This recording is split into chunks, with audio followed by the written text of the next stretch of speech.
Naam, tukianzia habari zetu huko sehemu za Bunyakiri, Kalehe. Sehemu za Hombo grupema ya Kalima kumetokea na maafa baada ya wanafunzi walikuwa wakijielekeza kwenye examen ya Tenafepe. Kwa bahati mbaya wanaanguka kwenye riviera ya Luho. Na maafa bado hajajulikana, sababu ya daraja kuanguka bado hajajulikana shida ilikuwa nini. Kama kawaida ya nchi yetu, mnajua nchi yetu imeoza guys, imeoza. Naam, niwashukuru. Kwanza nitanguliza na salamu, habari zenu. Karibu kwenye Ayo TV tena. Nimeshukuru kwa support yenu, mnaendelea kunionyesha. Acha nitoe kwa moyo wangu mkunjufu kuwashukuru. Tuendelee kusupportiana ndugu zangu, tuendelee kusupportiana. Na tukisalia Kivu Kaskazini, ni kuwa wakazi wa jimbo la Kivu Kaskazini waomba kulinda misitu na mbuga la wanyama pori na dhidi ambazo ni miongoni mwa utajiri wa nchi wa DRC. Taifa la DRC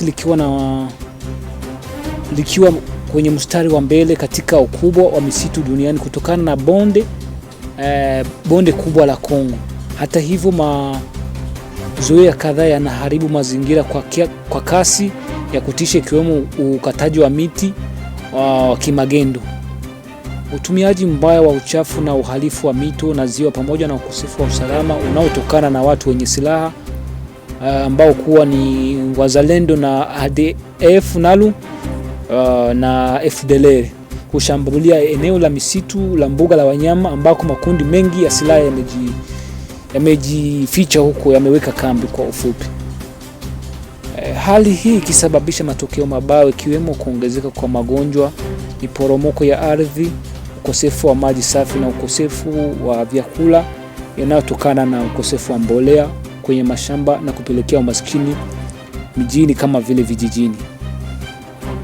Naam, tukisalia huko ni kuwa jeshi la serikali ya AFC M23 wametembelea baadhi ya wakazi wa Masisi sehemu za Kaningi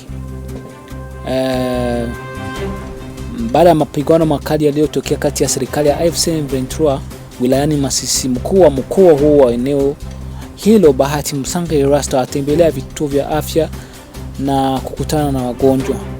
Tunaendelea kupongeza kwa nia nzuri ya serikali yetu, inaendelea kutuonesha serikali ya AFC M23.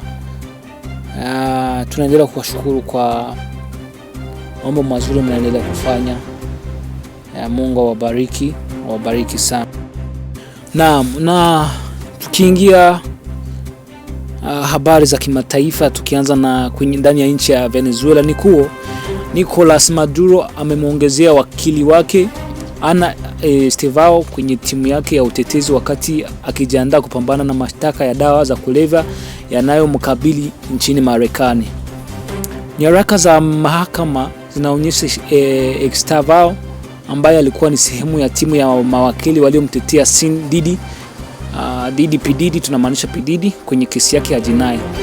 Sasa amejiunga na upande wa Maduro katika kesi inayofuatiliwa kwa karibu mjini New York. Estevao amejiunga na timu inayoongozwa na Barry Palak, wakili anayefahamika pia kwa kumtetea Julian Assange.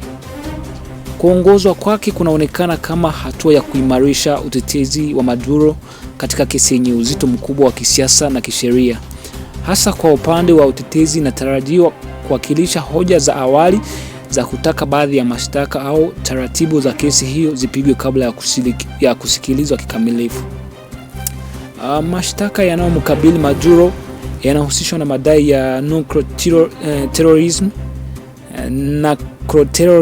njama ya kuingiza kokaini Marekani, pamoja na makosa ya silaha. Mamlaka za Marekani zinadai kuwa Maduro na washirika wake walitumia nguvu za serikali kulinda na kuwezesha mitandao ya usafirishaji wa madawa za kulevya kwa kushirikiana na makundi ya kihalifu na ya waasi katika eneo la Amerika Kusini. Maduro na mkeo Celia Flores wamekana mashtaka hayo. tunaendelea na nadharia kuwa tunaishi katika dunia ya unafiki.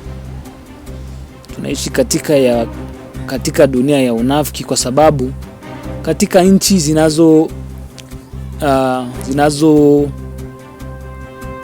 zinazolima dawa za kulevya kama kokaini, hatuwezi acha nchi ya Peru na Colombia.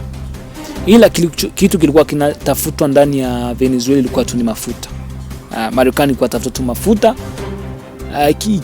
ikitumia sababu kuwa rais wa Venezuela alikuwa anauza Maduro na kutumia makundi yenye kuwa na silaha kusafirisha madawa ya kulevya ndani ya nchi ya Amerika. Ni ile nadharia tu. Dunia hii ni dunia ya unafiki sana. Dunia ya unafiki sana. Ni yale wanataka tena ndani ya nchi ya Cuba. Wameshindwa Iran, sawa, wanaona mwelekeo ni Cuba. Tuendelee basi na habari zetu. Tuelekee pia upande wa Urusi. Naam. Tuingie nchini Urusi, nchini Russia. Ni kuwa Rais Vladimir Putin amesema kuwa Urusi ipo tayari kufikiria makubaliano ya amani na Ukraine, lakini ikisisitiza kuwa Kiev lazima ikubali masharti mafikiano yaliyowahi kujadiliwa katika mazungumzo ya awali yaliyohusisha Marekani. Putin alidai kuwa makabiliano yanawezekana haraka iwapo Ukraine itakubali mapendekezo hayo, huku ikiweka wazi kuwa Moscow bado inaendelea kuyaona maeneo inayoyadhibiti mashariki na kusini mwa Ukraine kama sehemu muhimu ya msimamo wake wa mazungumzo. Kauli hiyo imekuja wakati Putin akiendelea kushikilia msimamo wa mguu kuhusu vita, ikidai kuwa Russia inadhibiti Luhansk yote, sehemu kubwa ya Donetsk na Zaporizhia, na kwamba kutafuta amani hakupingani na kuendelea kwa operation za kijeshi. Kwa lugha nyingine, Moscow inasema iko tayari kwa mazungumzo, lakini si kwa masharti ambayo yataifanya yachane kirahisi na madai yake ya maeneo inayokalia au kuyadai.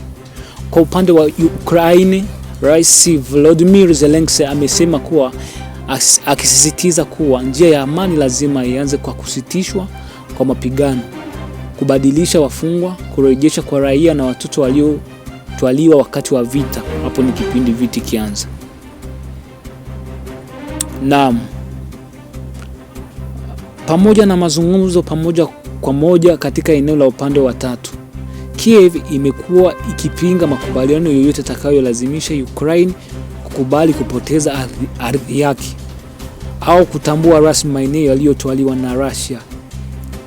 Msimamo wa Putin unaonyesha kuwa vita bado iko kwenye hatua ngumu ya kidiplomasia.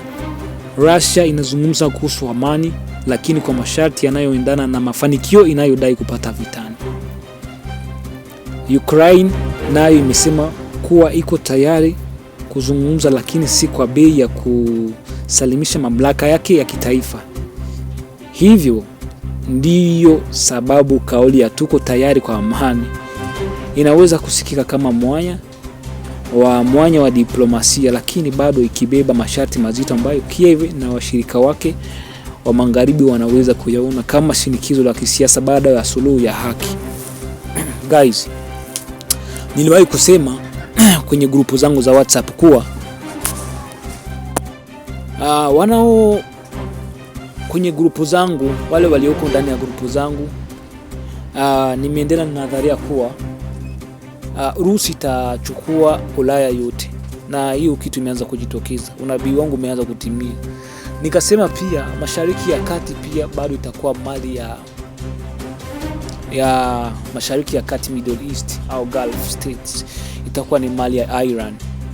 Nikasema pia Asia, Taiwan kule kote itakuwa ni mali ya China, na Amerika yote itakuwa ni mali ya Amerika.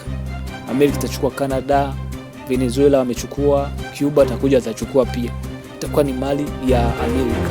Baada ya hapo sasa, wakubwa baada ya kukaa sasa ndo watafikiria kuhusu kukuja kukata. Sasa unajua Afrika ni kama keki, watafikiria kuhusu kuja kukata keki wagawe Afrika katikati. Sasa itakuwa ni keki ya wakubwa. Guys, acha niwashukuru, tuishie hapo. Tutaendelea bado kupeana updates taratibu. Ndo nimeanza guys, nimeanza. Kwa mtanivumilia kwa mengi ya ndo mwanzo hiyo. Acha niwashukuru sana ndugu zangu kwa support mmenionyesha. Mungu aendelee kuwabariki.